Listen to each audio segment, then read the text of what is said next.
Hey beautiful, welcome to my show, Thoughts, Action, Success. Too many people are trying to be something they're not, and this grinds them down. Too many of us try to pretend to be somebody that we're not. Maybe we're trying to impress people. Maybe we're trying to fool ourselves into thinking that we are completely different people. The sad part, too many of us are not aware that this is even happening. It's just something that happens on autopilot.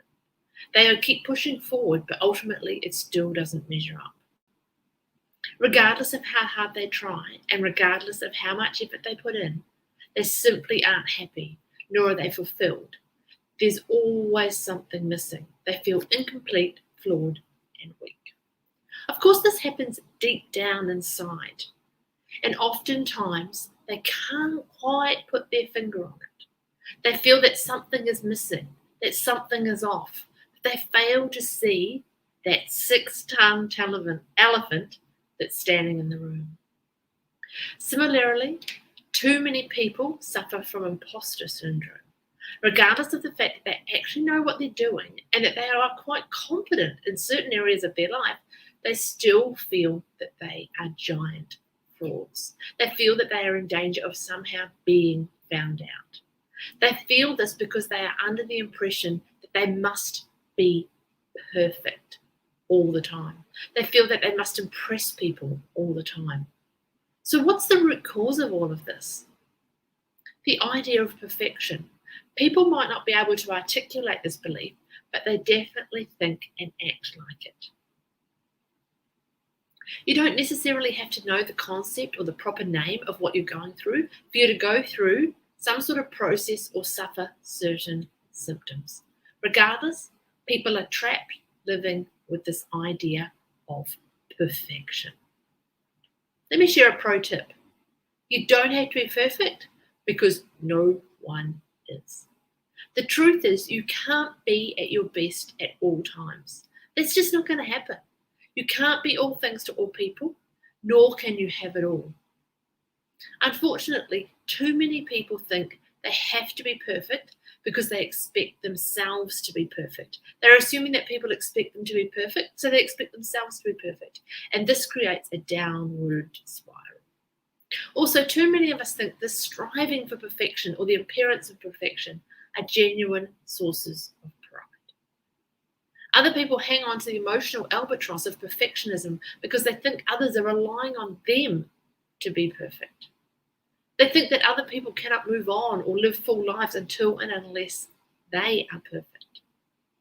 So in this episode of Thoughts, Action, Success, I'll share with you how to get out of the long shadow of wanting to be perfect. Instead, I will share with you how to achieve peace within by accepting yourself fully, flaws and all. So what are 8 mindsets that crush personal contentment?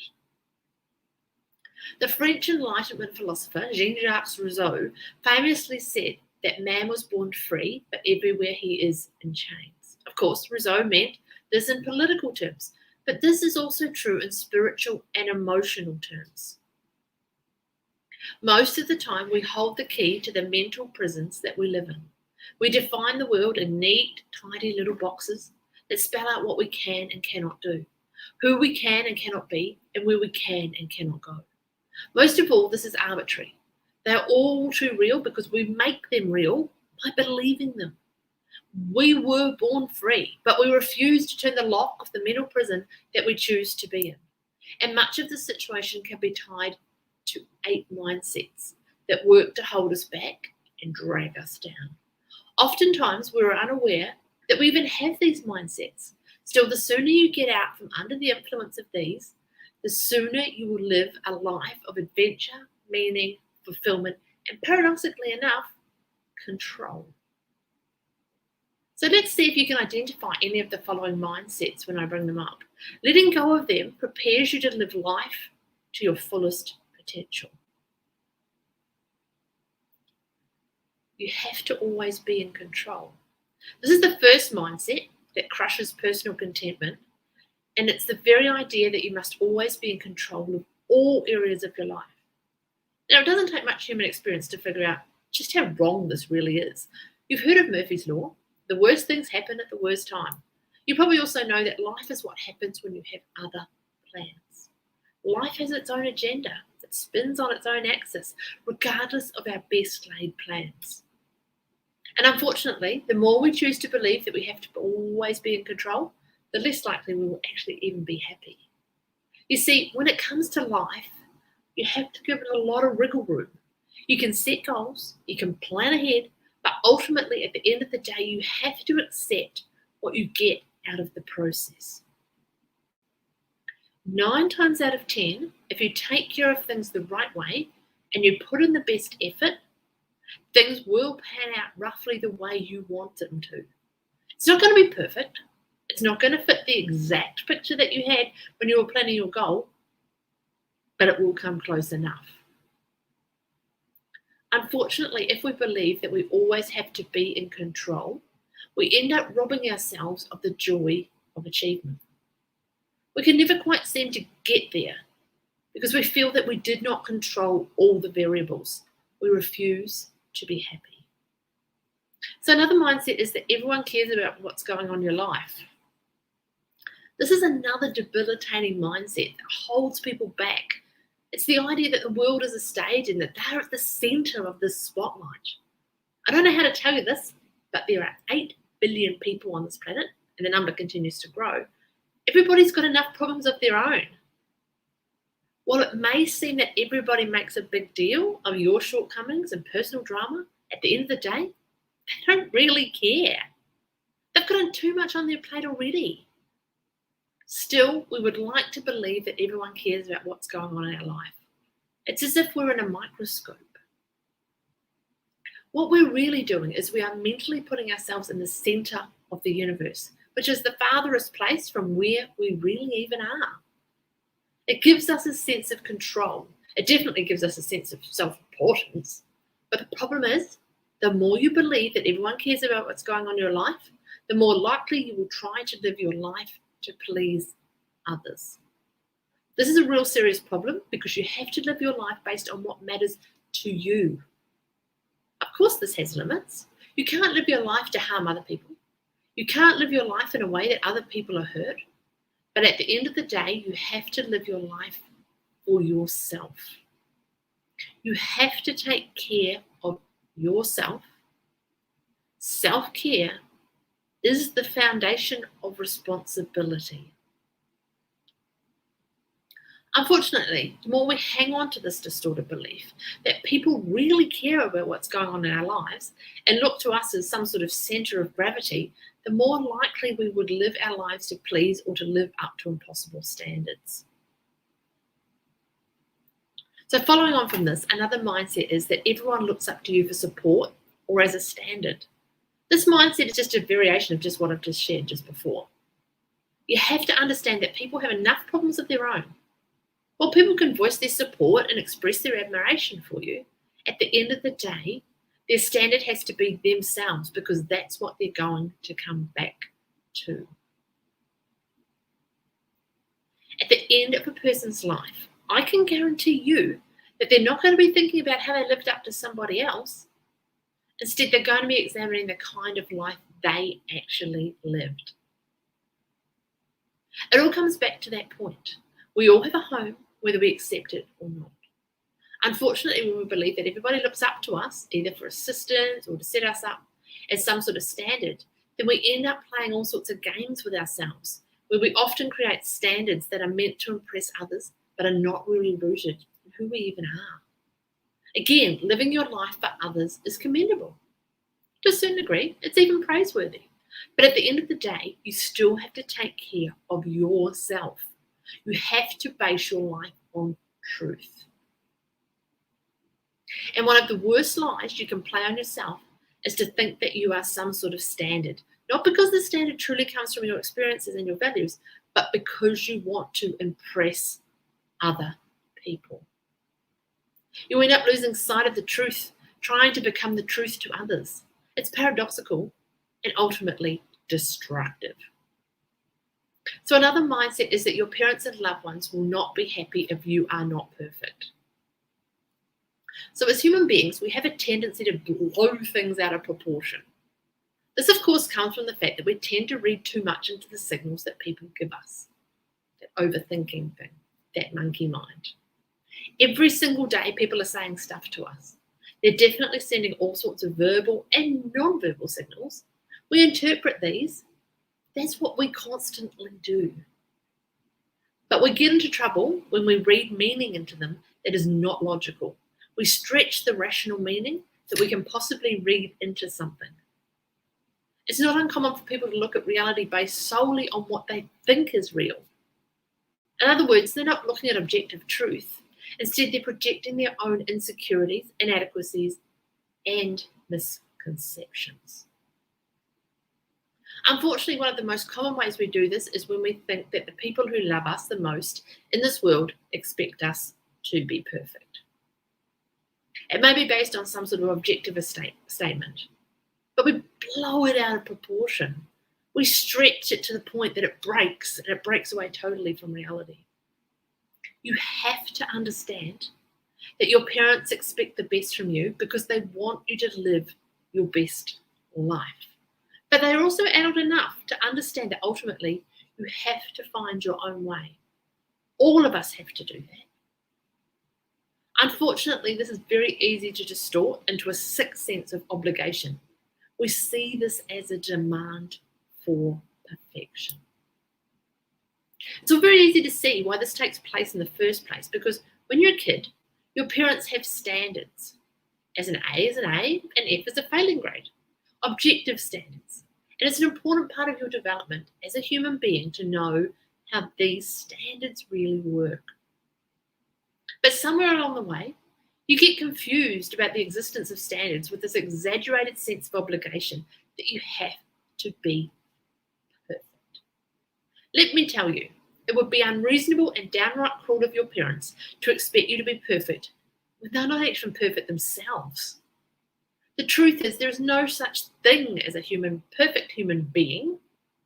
We are in no position to expect perfection from others when we ourselves are not perfect.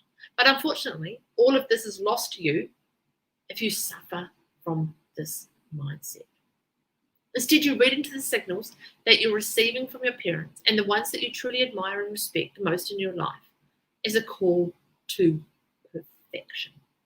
It first starts out as having a standard, but it gets twisted and exaggerated into something that oppresses you. Believe it or not, standards are supposed to push you upward and outward. They are what make you successful. They are what make you a better person. But they do have limits. We cannot read into them all sorts of insecurities that they then become shackles, binding us. And that's precisely what happens to people who that look up to everyone for support or some sort of standard, or that their loved ones will not be happy if they're not perfect. And the mindset is you always have to be better than others. This is another debilitating sort of mindset that people suffer from. It's the idea that they have to always be better. Keeping up with the Joneses, being better. This has got to be impossible because all of us are a mix of peaks and valleys. Seriously, even Bill Gates or Jeff Bezos, the world's richest man, is flawed, limited, and lacking in some areas of their life. If you don't believe me, just think about this. Jeff Bezos comparing himself to Michael Jordan in terms of basketball skills. I know that seems like a really ridiculous example, but that's precisely the point. You can't be all things to all people. You cannot be the perfect person because there is no such thing.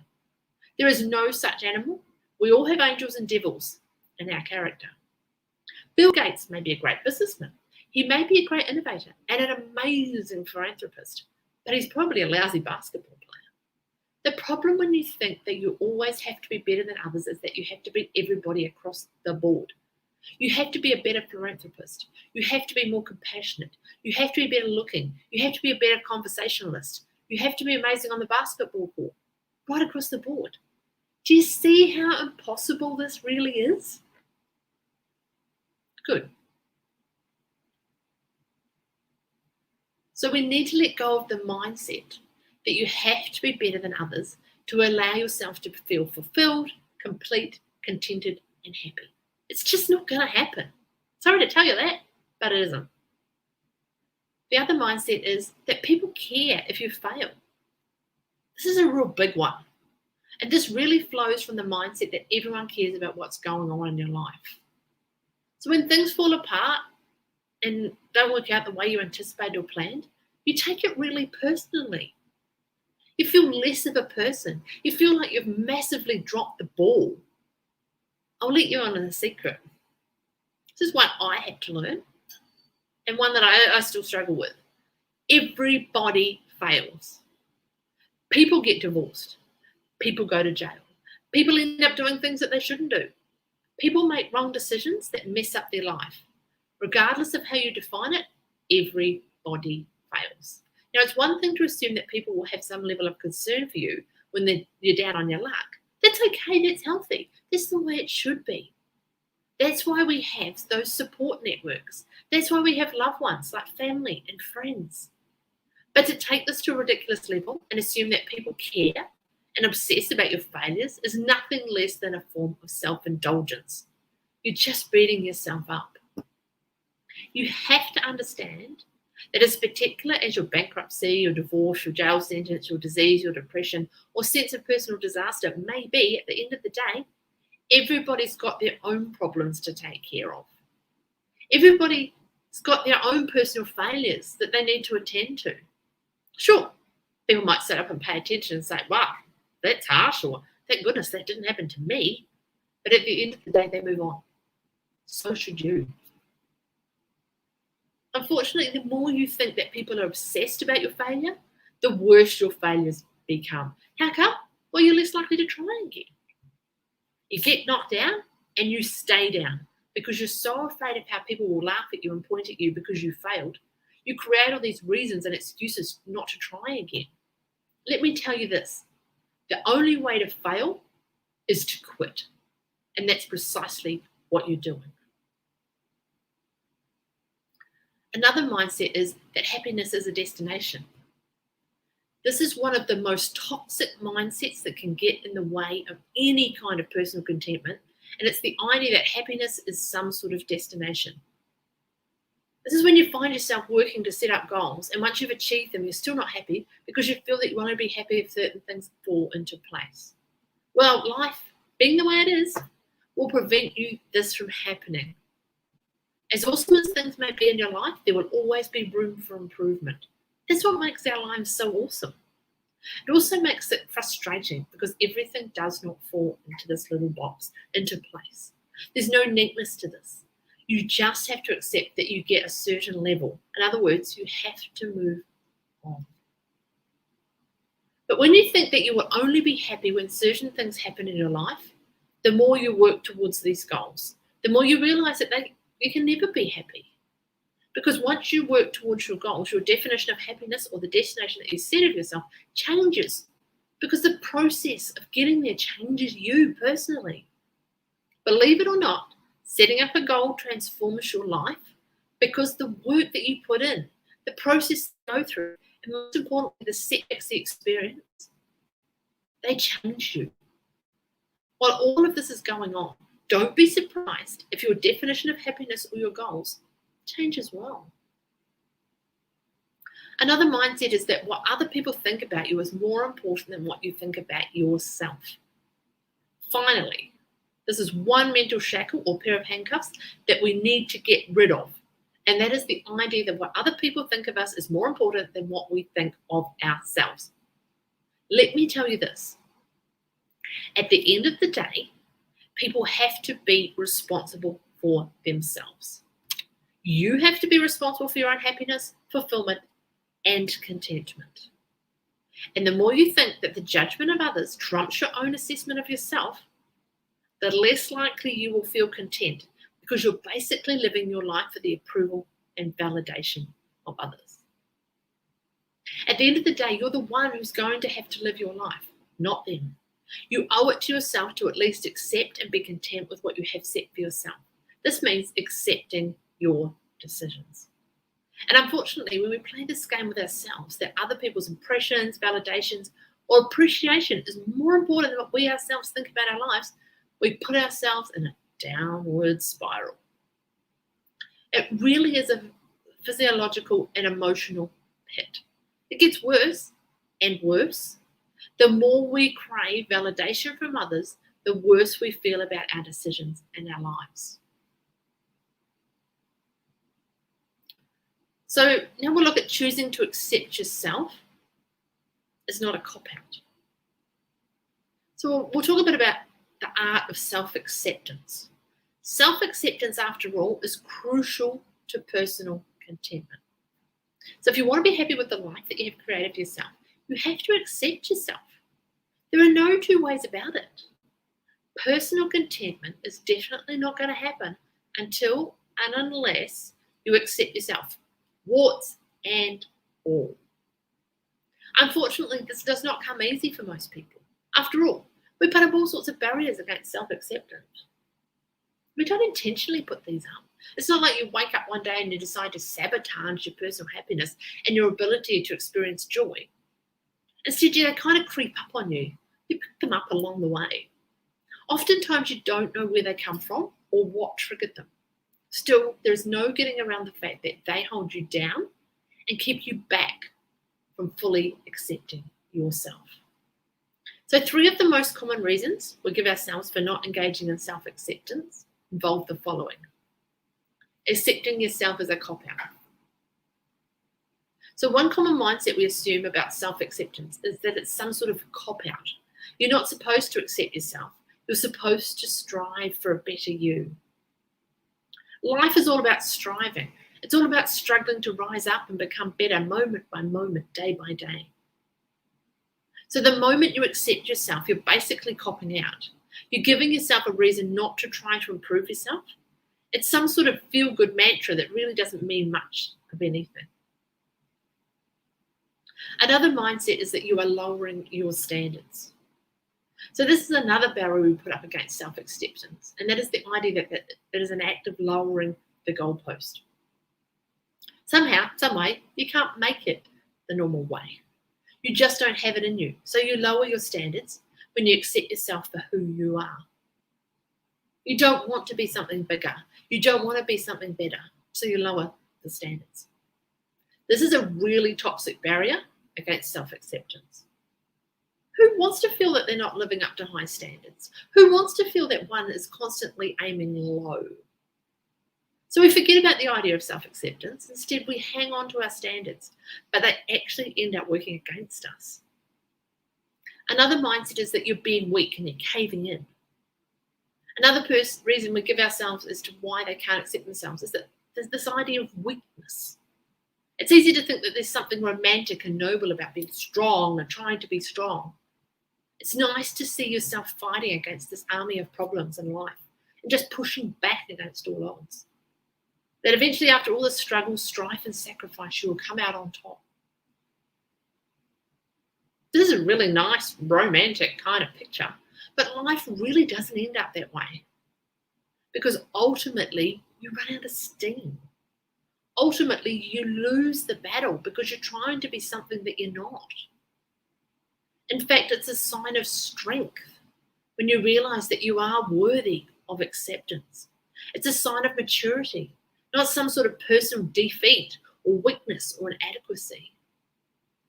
Another mindset is that self-acceptance means understanding your limits. The truth is, the world is limited. I know that's not what you're supposed to say. That's definitely not what you're supposed to believe anyhow.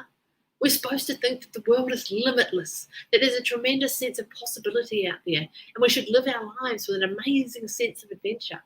Well, that's the idea. But reality, it's another matter entirely. Not everybody's given the same hand to play. Not everybody has made the right decisions. While it's true that we all start out with the same amount of potential, as we live our lives, our decisions narrow that potential.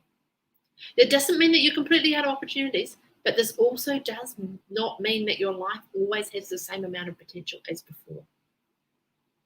You have to understand these limits and work within them. You can push against them, you can choose to transform them, and there are limits to what you can do. So self-acceptance is all about understanding that limits exist and that they can be changed to a certain degree. It is the precise opposite of continuing to believe that you basically have a blank check in life.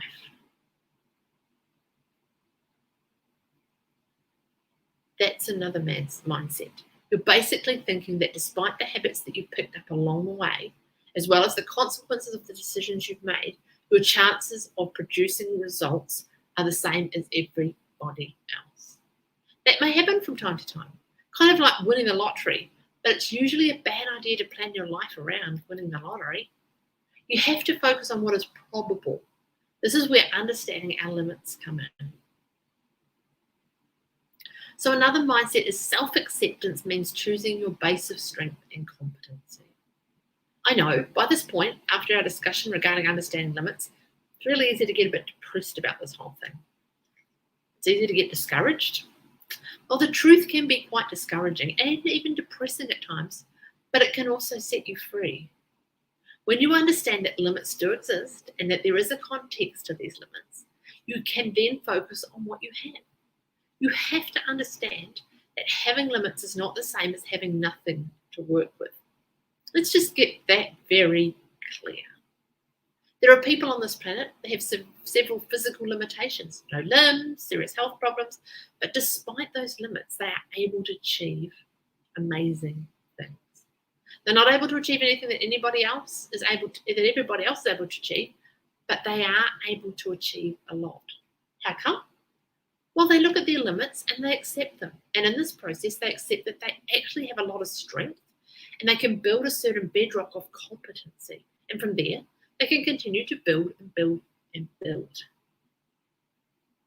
What would otherwise look like a bleak and limited set of prospects actually turns out to be a source of life, light, and happiness. But it all goes back to accepting and understanding your limits and choosing to base your strength and competency on the reality of those limits. Another mindset is the truth. Limits can be transcended. The problem with our discussion is that a lot of people start with the end first. That's what they do. They focus on the fact that limits can be transcended. This was true in the past, this is true now, and will continue to be true in the future. But you cannot base your self-acceptance on this fact first. This comes last. You have to focus first on overcoming your reasons against self-acceptance. Once you're able to do that, then you have to understand your limits. Then choose to base your strength and competency on the reality of those limits. Then and only then can you start thinking about transcending those limits. It's really hard to transcend your limitations when you haven't built a base of strength and competency. Do you see how this works? Stop putting the cart before the horse. How does this work? Well, first you have to accept your limits now. Next, you have to understand that growth means transcendence. In other words, you understand your limits, you work with them, you master what you can control, then you build up. The next step is to push back against the walls of your comfort zone once you have become competent. The key here is increasing competence. That's not something that happens to you because you willed it. You don't just wake up one day and all of a sudden, bang, this amazing competency level falls into your lap. It doesn't work that way.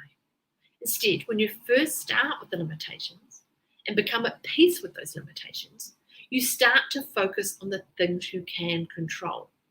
You start mastering them. They turn into your source of strength. You become more and more competent. And once you're able to do this, you can then push against the walls of your comfort zone. Another mindset is the goal is to become mature.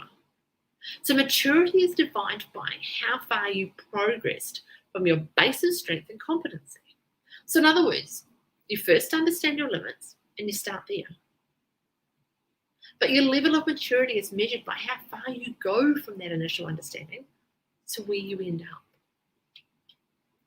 Everybody has to come to grips with the fact that they're all limited. You can't have it all, nor can we start with everything. But at the moment we understand our limits, we can then start to build that base. Because as we push back against our comfort zone and we figure things out and we connect the dots and we detect patterns, that's when things become possible. We become stronger, more competent, We're able to solve more problems, and people come to us to solve their problems. So let's look at the concept of if you don't accept yourself, who will? So, yeah, I put my hand up. I'm a big fan of romantic comedies. One of the most common themes in these types of movies is the idea of you complete me. That's really nice to hear, but it's also very damaging if you believe that. The truth is you cannot wait for others to complete you. That's your job. People talk a good game. They say they can't live without you. You complete them. You make great music together. But at the end of the day, they have enough problems of their own. Depending on others to complete you leaves you incomplete and dependent. You're like a lock and you're waiting for a key. Well, it would be great if the key would appear tomorrow. What if it doesn't? Are you going to spend the rest of your life waiting for that key? You shouldn't. You have to take matters into your own hands. And the worst thing about waiting for others to complete you is the fact that you begin to resent them. You start blaming them for what's wrong and what's missing in your life because, after all, they complete you. You heap all sorts of obligations on them because they complete you. This is a cruel joke that you end up playing on yourself. The truth is, others cannot give you meaning or true validation. That is your job. Why do they fail? Why are they not up to the job? Very simple. They can't because they cannot fully know you. You know who can fully understand you? That's yourself. So let's start there. Another mindset thing that we need to look at is waiting for others' acceptance is really irresponsible. If you're waiting around for the right person to complete you, unlock your full potential, inspire you to greatness, the whole 9 yards, you're really just being irresponsible. Sorry, but you really are. Why, you might think? You're making excuses for your failures. That's what you're really doing. You're giving yourself all sorts of nice-sounding excuses for not rolling up your sleeves and taking care of what you need to handle right here, right now. You're making excuses for the fact that you're not trying hard enough, you're not experimenting enough, or you're not taking enough risks. Whatever the case may be, waiting around for others' acceptance, it's just giving you an out. So even if others accept you, you only find people to blame. The only thing that you're gaining really when you wait for others' acceptance is for people to blame. Since they accepted you and you failed, you can blame them for letting you down. They didn't fully understand you. They didn't live up to your end of the bargain. They didn't inspire you enough. They didn't push you enough. They didn't challenge you enough. The list is endless. But worst of all, you can blame them for not fully trying to understand you. I'm sorry, people aren't mind readers. How can you expect people to fully accept you when you don't even fully know yourself? Because if you fully knew yourself, you would know that this is a dead end. You can't wait for others to complete you or accept you for who you are. You have to do that. So what's the answer? The answer is quite a simple one, really. Step up. That's all you need to do. That's right. You are responsible for your life. Only you can know yourself fully and use this information to accept yourself, warts and all. Yep, there'll always be rough spots. There will always be problem areas, but you have to accept yourself and position yourself for better things. Nobody can do this except for you. This is the essence of responsibility. You have to be complete when the right one comes along. It doesn't work the other way around. They won't show up and complete you, and that's how you know that they are right for you. Life doesn't work that way.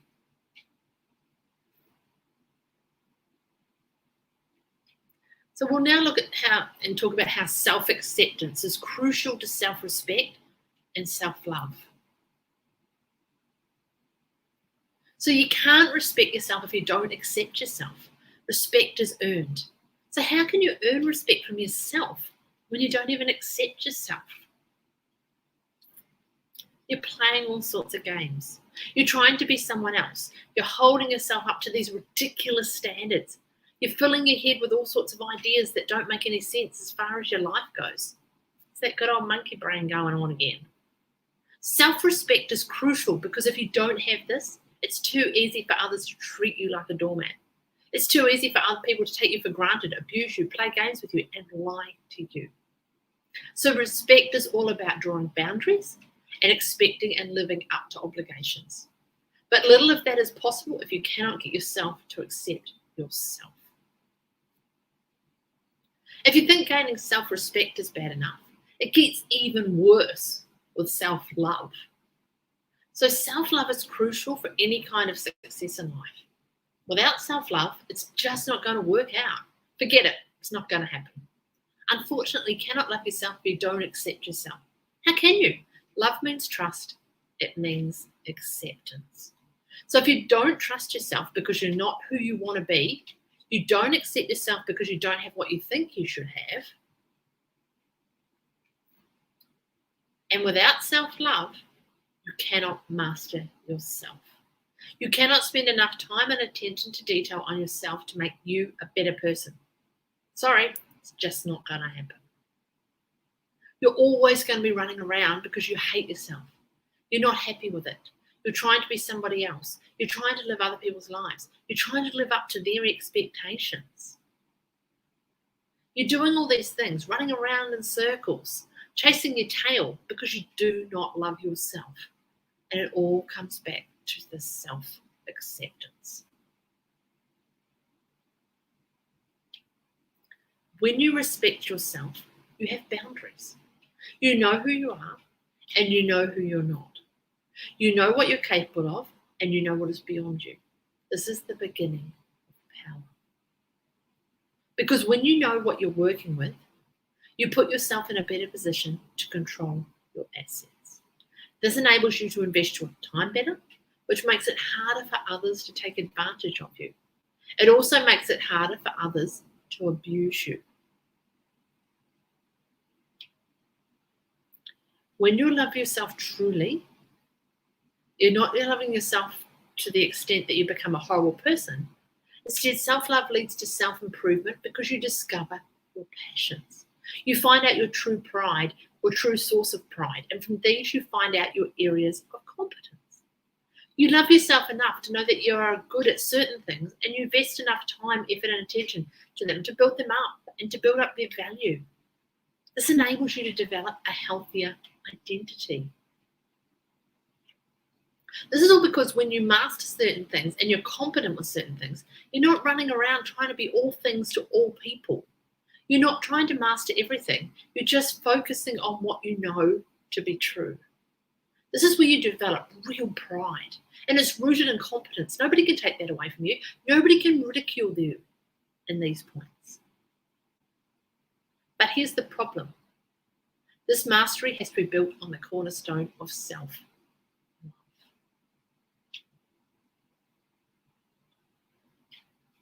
So the next part we'll look at is the foundation of acceptance, letting go of harmful perfection.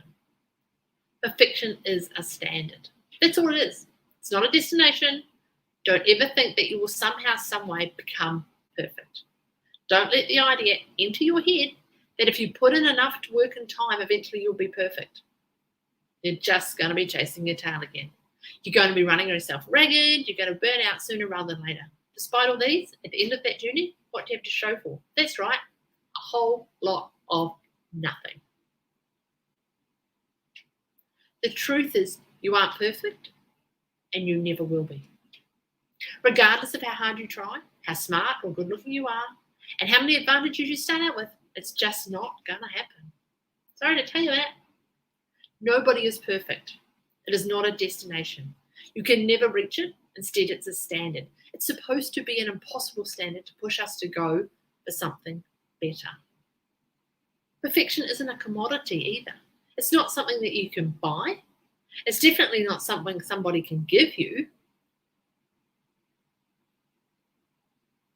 And it's one thing to be motivated, but it's another to become delusional and allow the idea of perfection to consume you. As the old saying goes, to hit the moon, you have to aim for the sun. Again, perfection is just a standard and not a destination nor a commodity. So the only thing you have is yourself now. Be clear on who you are. Be clear about your standards and the ideas inside your head. If perfection is part of your standards, it's okay. However, you should limit it to that role alone. It's supposed to lift you up and inspire you. It's supposed to make you push yourself to become better than what you normally settle for. It is not supposed to beat you down nor burn you up. Worst of all, it's not supposed to make you a slave to other people's expectations. And the worst thing you can do is to let people's expectations of perfection for you become your identity. I wish I could tell you that this is something that most people are conscious of. I wish this was something that you can easily identify and move away from. But I'm sorry, unfortunately, it's like a cancer and it grows on you. Unless you are mindful of what you think about yourself and your place in the world, it creeps up on you. Sooner or later, perfection becomes part of your identity and it starts eating you up from the inside out. Let go of all that. You're losing nothing when you do that. Instead, you're gaining self-acceptance. Perfectionism can be toxic.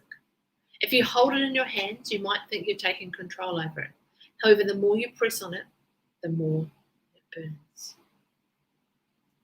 So you need to honestly acknowledge your flaws. So now that you've already accepted yourself, you have to let go of the idea of perfectionism as a destination you have to live your life for. The next step is to pay attention to your flaws. Everybody has flaws. There's no shame in acknowledging them. The funny thing is, the more you deny them, the stronger they actually get. The more you believe that they don't exist, the bigger of an impact they actually have on your life. So you have to turn around now and look them straight in the eye. What are the things that hold you back? What are the things that you're embarrassed about? What are the things that make you feel small, awkward, incomplete, or defective? So at this point, that's all really a bit subjective. So list them out, write the first thing that comes into your mind. Next, ask yourself this question. Are they actually for flaws because other people told you they were flaws? This can take quite a bit of work and a bit of time, but it's really worth taking this just to really think about it. As much as we love our parents, they're also the number one source of this kind of thing. Of course, they don't mean to burden their children. They definitely don't mean to give them emotional, damaging, or toxic ideas. However, this just goes with the territory. After all, we hurt the most the ones we love the most. Maybe they say things out of anger or frustration. Maybe you misunderstood them. Whatever the case may be, oftentimes family is the number one source of ideas regarding our flaws. Right now, I want you to go through your memory and ask yourself, are these flaws of mine there because people told me they were flaws? The next question that you need to ask yourself is whether these flaws really are holding you back. Do they really trip you up on your way to success? Do they really make you look bad, perform bad, and think badly of yourself? So many times we blow things out of proportion. As I mentioned earlier in the podcast, we look at certain things in our life differently. We read into meanings that may not really be supported by evidence. They might not even be objectively true. So now is a good time to look at the things that you really think are personal flaws and ask yourself, are these really negative? So for example, maybe your cousins teased you that you have big eyes, but does that really hold you back? Are big eyes all that rare? Similarly, if someone said to you in the past that your forgetfulness makes you look dumb, ask yourself based on the tests that you've done, grades you successfully passed, as well as the degree you may have or may not have. Is this not even really true? Focus on the results. Don't focus on how negative it feels. Don't focus on how long you've negatively felt about that perceived flaw. Focus instead on what actually did happen. Get down to the truth. At this point, you would realize that a lot of your flaws are flaws because other people told you that they were. A lot of your flaws are not really flaws because they don't actually end up holding you back. So the next question you need to ask yourself involves their true impact. Do you even understand their impact on you? If there is an impact, are you actually exaggerating it? For example, maybe you stutter. You may think that this makes you look ridiculous, but you may be actually really cute. You may have a great sense of humour. You may have a weird take on things that attract people. Similarly, when you keep your mouth shut, a lot of people automatically think that you're smart. Funny how it works, right? Ask yourself, what is the real impact of these flaws? And am I blowing things out of proportion? Am I assuming the worst out of them? Again, filter out the things that are not really flaws from your list. However, we're still not done. You need to ask yourself, how do these remaining flaws prevent me from reaching my fullest potential? The answer should be really obvious. If you want to truly reach your fullest potential, you have no excuse. You really don't. For example, maybe your flaw is that you tend to be forgetful. Well, there's ways we can work around this. You can carry around sticky notes. You can have daily reminders on your phone. You can even wrap pieces of string around your finger to remind you of what you need to remember. There's always a way around this. Just because you can't get through the front door doesn't mean that the side door is off limits. Just because you can't get in today doesn't necessarily mean tomorrow is a non-starter. Do you get the picture? Finally, ask yourself, even if I do have these flaws, what's the price that I'm paying for letting them hold me back from achieving my dreams? Focus on what you stand to lose because that's the only thing you will leave this life with. Did you try? Did you give it all you've got? Did you make it far despite what other people say, despite the opposition and obstacles that you put in your own way? This is the essence of a truly lived life. So ask yourself this right now. Given what I stand to lose, is it worth it to crush these flaws? Either you overcome them or you redefine them. I just want to share this story. I remember meeting this wonderful woman. She had amazing eyes, but she also had this hideous hoarse laugh. For the longest time, she was really shy. She was telling me about it. She was so afraid that the guy she liked would turn the other direction and leave. However, when she learned how to crack jokes and use it as the centerpiece of her jokes, she was amazing. She instantly became the most attractive woman in any room she walked in.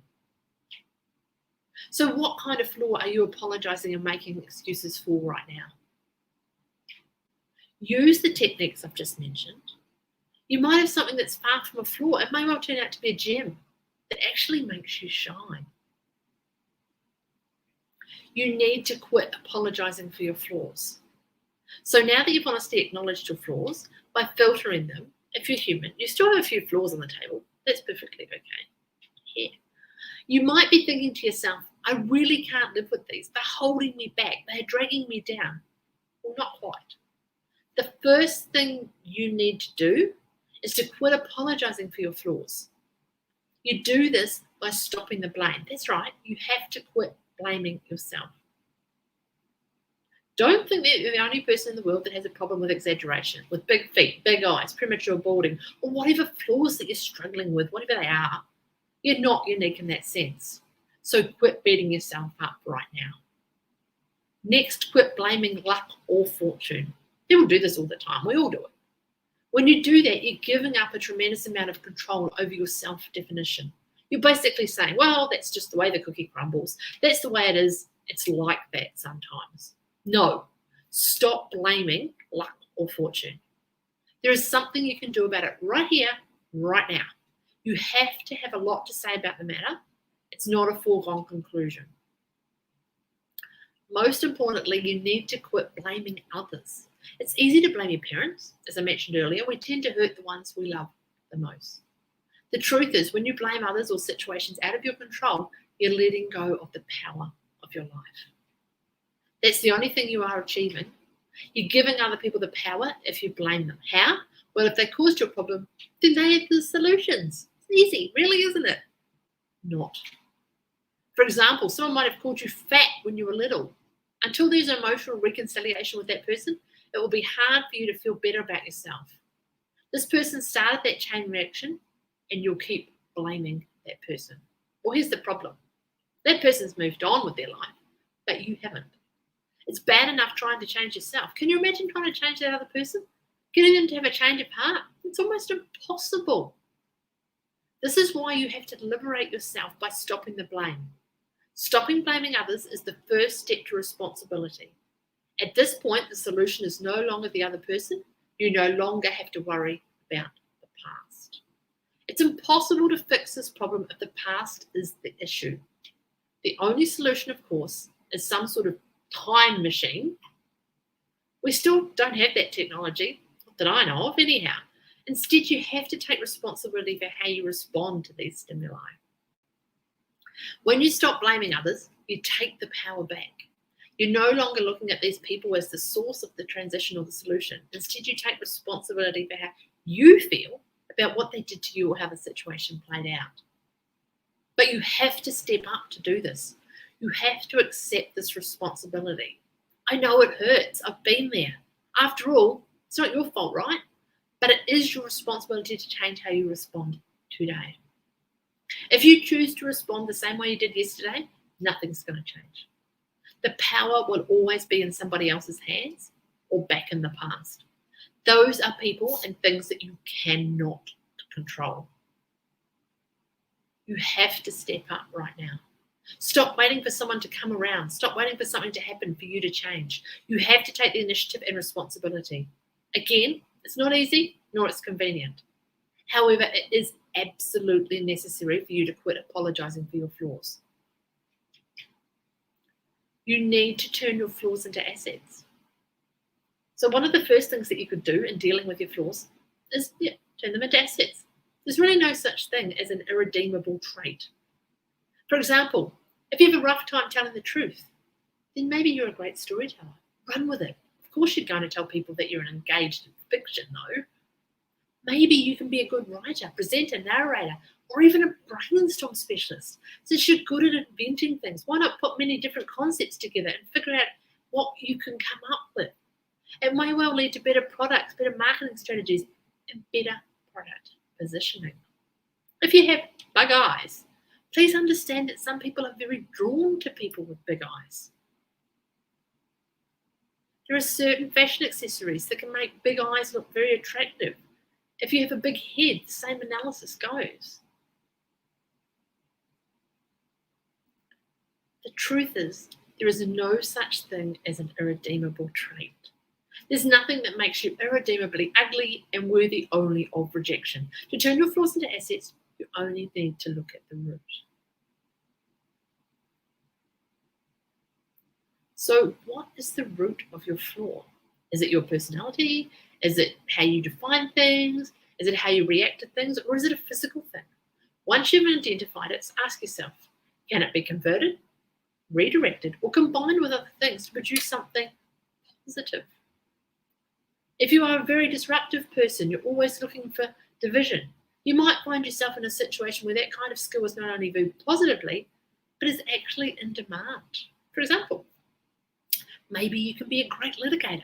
Since you're always looking for division, you're always looking for the other side of the argument, you're always looking to poke holes in people's stories. Why not get paid to do that? Use that as your strength. Now, in most normal relationships, that can get quite annoying very quickly. That can cause a lot of fights and hurt feelings. However, in a courtroom, that can be a great thing. You see where I'm coming from? See if you can redirect that flaw. So a lot of emotional and physiological flaws really boil down to how we interpret the world. These interpretation issues come out of habit. So habit is something that you keep doing once you detect some sort of trigger or cue because it leads you to a reward. For example, if you're a smoker, chances are one of your triggers is when you have a drink, when you're socializing. You combine smoking with that experience. You need to understand that you're not Superman or Superwoman. So change does have limits. I know this seemed a little bit discouraging, but we need to keep this real. I understand that you want to accept yourself. You want to live a more fulfilled life. However, change does have limits. Your ability to change does have its limits. Accordingly, don't expect change overnight. Don't expect change across the board. I know that you're frustrated in other areas of your life. There are probably at least 2 other spots that you'd like changed. But remember, you're not Superman or Superwoman. You can't fix all these things at once. Instead, you need to focus on the here and now and work towards the future. A little bit of consistency is way better than a tremendous amount of energy followed by a whole lot of nothing. Focus on what you can control. Focus on what you have available to you. Turn your circle of concern into a circle of responsibility and mastery. So, for example, you can waste a tremendous amount of time complaining about the government or the economy. You're more than welcome to do that. However, you probably won't be able to change much of anything if you're just an average private citizen.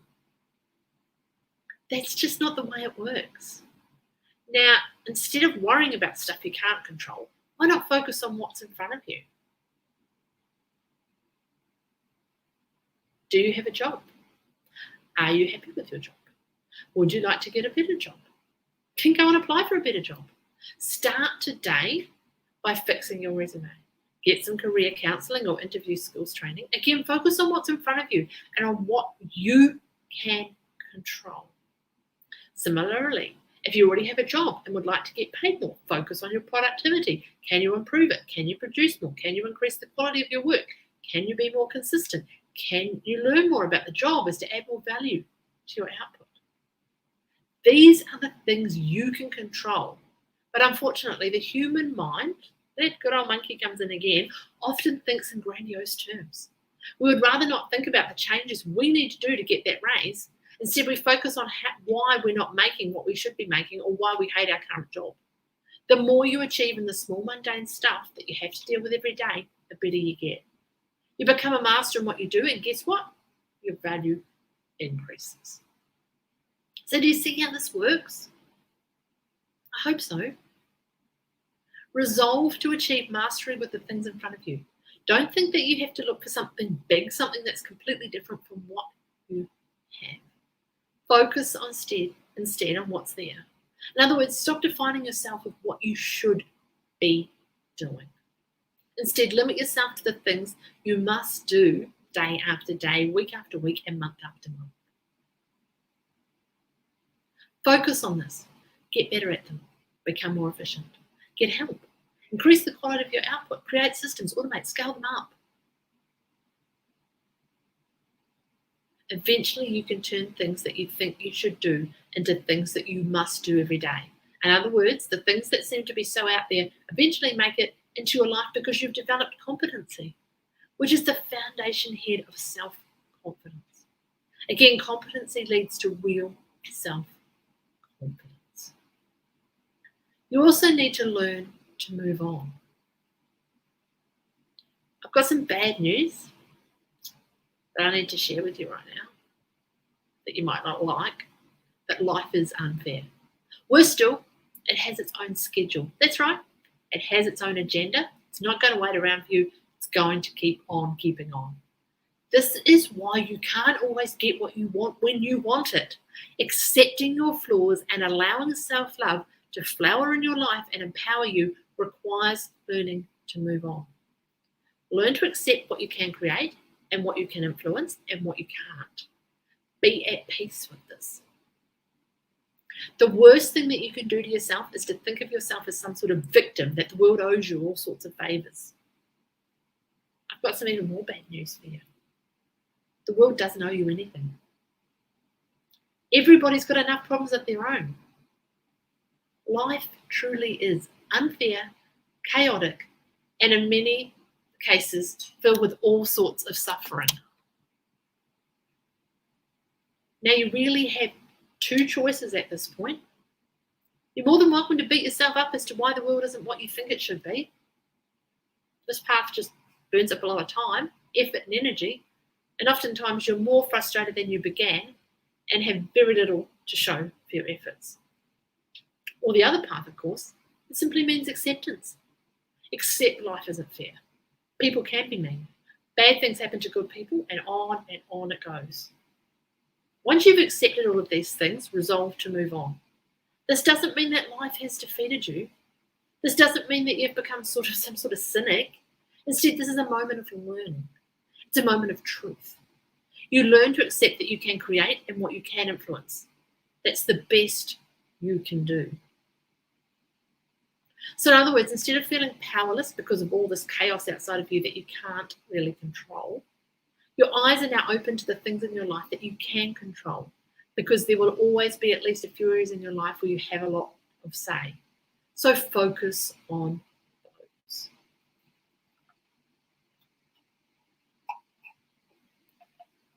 That's very much how you move on.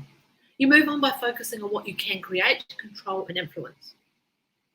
You may not be able to control the economy, but you can control how hard you work. You may not be able to control whether your boss will be eager to promote you, but you can control the value you bring to the table as far as work is concerned. So focus on what you can control or influence, and then let go of everything else. This has a paradoxical effect, because when you do that, you feel more empowered. This really should not be a surprise, because you free up a lot of the emotional energy that you use to burn up, worrying about stuff that you can't control. You then redirect all that energy to the things you can take care of, the here and now. This is how you discover the freedom and joy in moving on. So, to sum this all up, and I've covered so much in this podcast, but I just want to say, if you want to accept yourself, you have to do it now. So stop playing games with yourself. There will never be a perfect time when everything will fall into place. That's just an illusion.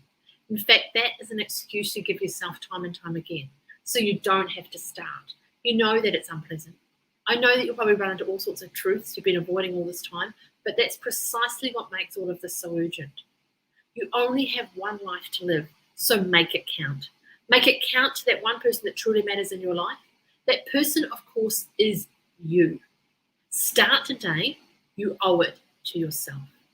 Do you want to get exclusive access to a number of bonuses that further expand what I've shared in this episode that are only normally available to my coaching clients? Then why don't you come over and join me in my Facebook group, Female Masterminds, for access to these bonuses, which includes exclusive material from my other episodes, also first access to tickets to some upcoming events I've got scheduled for 2022, and members-only coaching sessions that will be done live in my Facebook group. So in the meantime, remember you are beautiful and deserve to live your best life. Hope to talk soon. Have a fantastic weekend. Love you all, Kirstie.